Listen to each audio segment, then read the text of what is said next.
காரைதீவு மாவடிப்பள்ளி பொது நூலகம் இன்று பிற்பகல் சிலரால் தாக்கி சேதப்படுத்தப்பட்டது.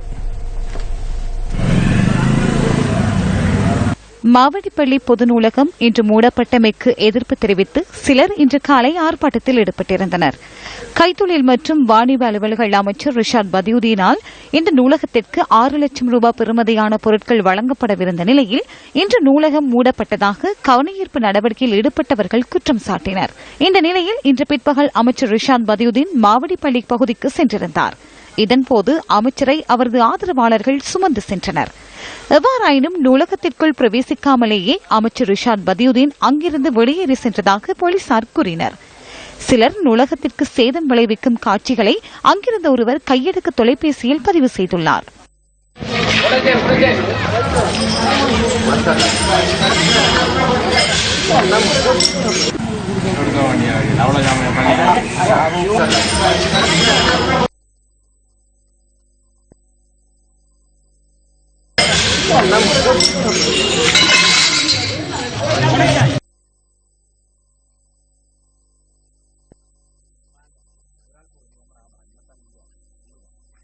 இந்த விடயம் குறித்து காரைதீவு பிரதேச சபையின் செயலாளர் எஸ் நாகராஜாவிடம் நியூஸ் ஃபர்ஸ்ட் வினவியது.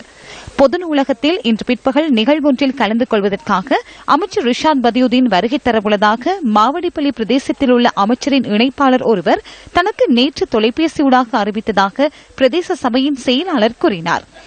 ஆயினும் இன்றைய தினம் கிழக்கு மாகாண சபையினால் அட்டாளச்சேனை பிரதேச செயலகத்தில் ஏற்பாடு செய்யப்பட்டிருந்த நடமாடும் சேவையில் பிரதேச சபையின் ஊழியர்கள் கலந்து கொள்ள உள்ளதாகவும் நூலகம் இன்று மூடப்பட்டிருக்கும் எனவும் தாம் அறிவித்ததாக காரைதீவு பிரதேச சபையின் செயலாளர் கூறினார். எனினும் அதனை ஏற்க மறுத்த அமைச்சரின் இணைப்பாளர் நூலகம் மூடப்பட்டிருப்பின் தாமாகவே அதனை திறந்து வைபவத்தை நடத்துவதற்கு நேரிடும் என அச்சுறுத்தியதாக அவர் குறிப்பிட்டார்.